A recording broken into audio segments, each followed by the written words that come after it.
Guys, আজকের ভিডিওটা খুবই ইন্টারেস্টিং হতে যাচ্ছে। একজন নাগরদোলা থেকে নামার পরে কি অবস্থার মধ্যে পড়ে গেছিল সেটা আপনারা দেখতে পাবেন এই ভিডিওতেই। এবং মোমোইনের ভিতরে পুরো বিকেলটা আমরা কত সুন্দরভাবে কাটাইলাম সেটাও আজকে আপনাদের সঙ্গে শেয়ার করব। আসসালামু আলাইকুম সবাইকে, আশা করছি আপনারা ভালো আছেন। আলহামদুলিল্লাহ আমিও ভালো আছি।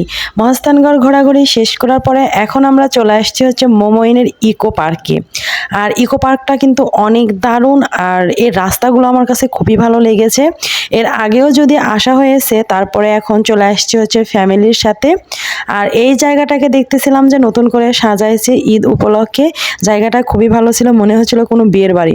আর গাইস, এই জায়গাটা দেখে তো পুরো আমি অবাক হয়ে গেছি।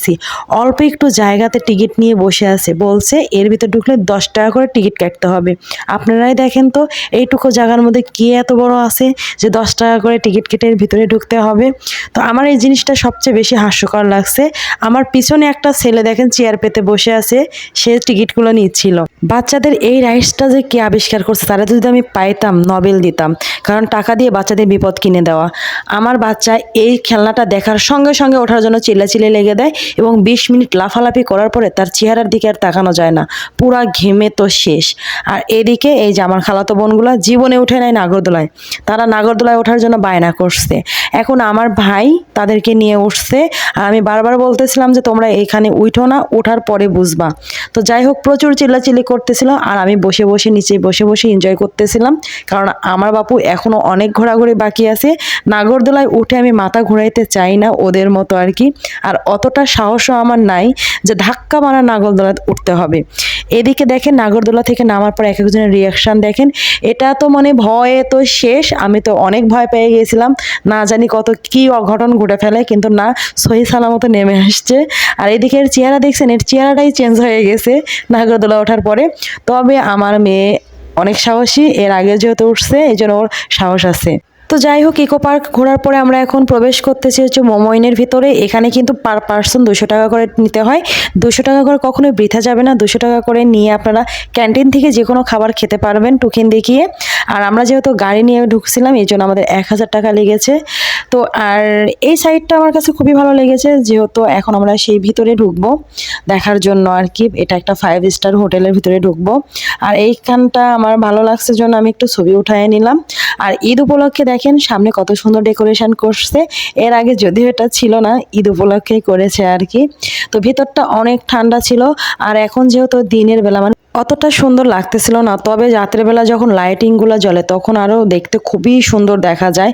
ভিতরে অনেক বড় বড় পাখাওয়ালা ফ্যান চলতেছিল, আর এইদিকে দেখলাম যে পোলাপানেরা ভিড় জমায় আছে।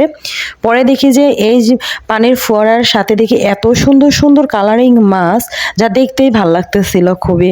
তো এটা বাচ্চারা খুবই এনজয় করতেছিল। আর এই তো মোমোইনের বাহিরে আগে অনেক লোকজনের আনাগোনা এখানে কম ছিল, বাট এখন কেন জানি এক গাদা গ্যাদারিং হয়ে গেছে। আগে টিকিট ছিল না, তারপরে লোক সংখ্যা অনেক কম ছিল, মানে মোমোইনের ভিতরে ঢুকলেই মনে হয়তো বাহিরের দেশে আসছি, বাট এখন আর এটা মনে হয় না, এখন এক গাদা লোকজনে ভরে গেছে। তো এই পানির ফোয়ারাটা আমার ছেলের ধরার জন্য অস্থির হয়ে যায়, হাত ভিজা বেশে, পরে তার ইচ্ছাটা আমি পূর্ণ করে দেই আর কি। আর পানিগুলো অনেক ঠান্ডা ছিল গাইস। তারপরে আমরা আসছি খাবার নিতে ক্যান্টিনে।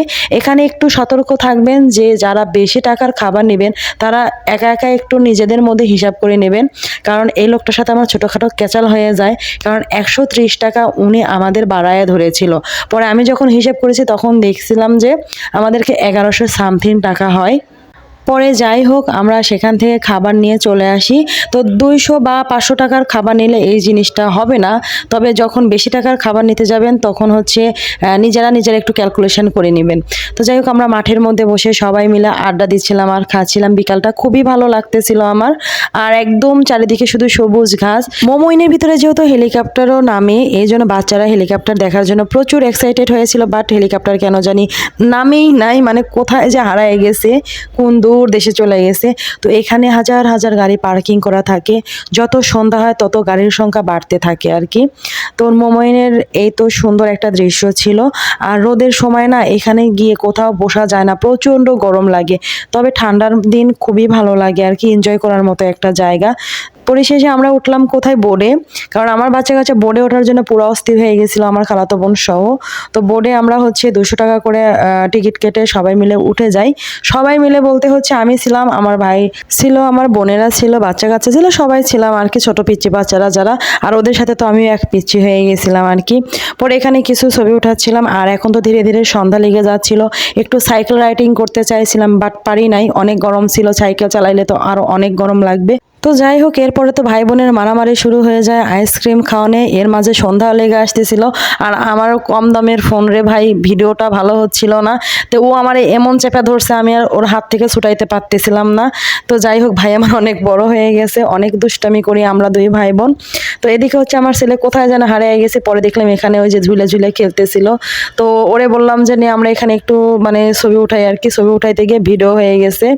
তো যাই হোক, তারপরে চলে আসছি ওই যে প্রথমে যে জায়গার ভিতরে আসছিলাম, এই জায়গাটা মানে ঝুড়িতে বসে ছবি ওঠার খুব শখ ছিল, বাট ফাঁকা ছিল না। তো এখন এসে দেখি ফাঁকা, পরে এখানে কিছু একটু ভিডিও ক্লিপ করে নিলাম, ছবি উঠাইলাম। তো আমার ছেলে তো ঘামাইতে ঘামাইতে পুরো অবস্থা তার খারাপ হয়ে গেছে। অলরেডি সবাই গাড়িতে গিয়ে আমাদের জন্য ওয়েট করতেছিল সবাই। আর এখন হচ্ছে আমরা গাড়ির কাছে চলে যাচ্ছিলাম, অলরেডি আমরা গাড়ির ভিতরে উঠে পড়ছে। আর এই তো সন্ধ্যা হয়ে গেছে, এখন আমরা রওনা দিয়ে দিব। আজকের মতো ঘোরাঘুরি আমাদের একদম সম্পূর্ণ শেষ, সারা দিনের একটা জার্নি ছিল আমাদের। তো সবাই ভালো থাকবেন, সুস্থ থাকবেন, আল্লাহ হাফেজ।